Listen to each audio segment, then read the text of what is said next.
The smartest giant in town.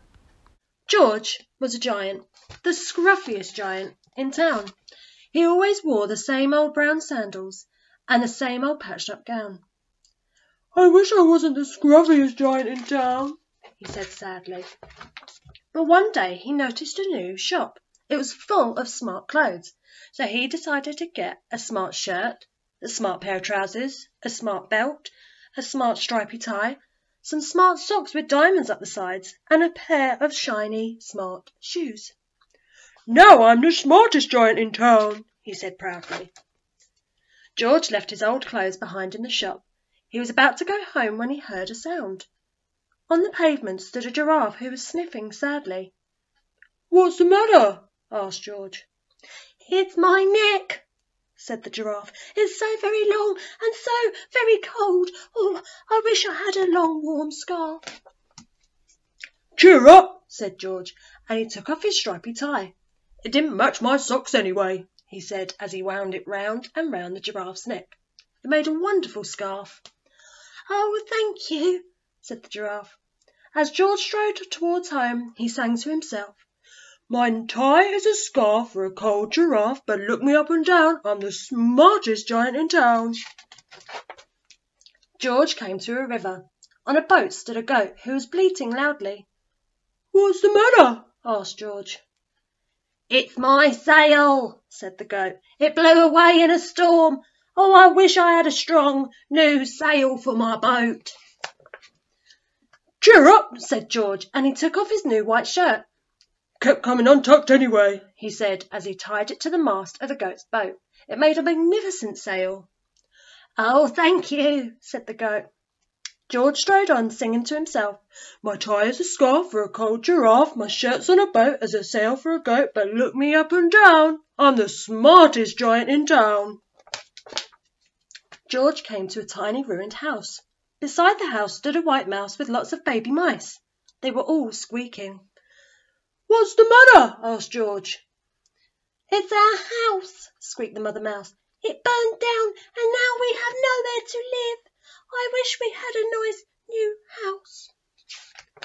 "Cheer up," said George, and he took off one of his shiny shoes. "It was giving me blisters anyway," he said, as the mouse and her babies scrambled inside. The shoe made a perfect home for them. "Oh, thank you," they squeaked. George had to hop along the road now, but he didn't mind. As he hopped on, he sang to himself, "My tie is a scarf for a cold giraffe, my shirt's on a boat as a sail for a goat, my shoe is a house for a little white mouse, but look me up and down, I'm the smartest giant in town." Then George came to a campsite. Beside a tent stood a fox who was crying. "What's the matter?" asked George. "It's my sleeping bag," said the fox. "I dropped it in a puddle. I wish I had a warm, dry sleeping bag." "Cheer up," said George, and he took off one of his socks with diamonds up the sides. "It was tickling my toes anyway," he said as the fox snuggled into it. It made a very fine sleeping bag. "Oh, thank you," said the fox. George hopped on, singing to himself, "My tie is a scarf for a I'm going to start that again. Got to do the voice. My tie is a scarf for a cold giraffe, my shirt's on a boat as a sail for a goat, my shoe is a house for a little white mouse, one of my socks is a bed for a fox, but look me up and down, I'm the smartest giant in town." George came to a big squelchy bog. Beside the bog stood a dog who was howling. "What's the matter?" asked George. "Oh, it's this bog," said the dog. "I need to get across, but I keep getting stuck in the mud. Oh, I wish there was a safe, dry path." "Cheer up," said George, and he took off his smart new belt. "It was squashing my tummy anyway," he said as he laid it down over the bog. It made an excellent path. "Oh, thank you," said the dog. The wind started to blow, but George didn't mind. He hopped on, singing to himself, "My tie is a scarf for a cold giraffe, my shirt's on a boat as a sail for a goat, my shoe is a house for a little white mouse, one of my socks is a bed for a fox, my belt helped a dog who was crossing a bog, but my trousers are falling down, I'm the coldest giant in town." Suddenly George felt sad and shivery and not at all smart. He stood on one foot and thought. "I'll have to go back to the shop and buy some more clothes," he decided. He turned around and hopped all the way back to the shop. But when he got there, it was closed. "Oh no!" cried George. He sank down the doorstep and a tear ran down his nose. He felt as sad as all of the animals he had met on his way home. Then, out the corner of his eye, he saw a bag with something familiar poking out of the top of it. George took a closer look.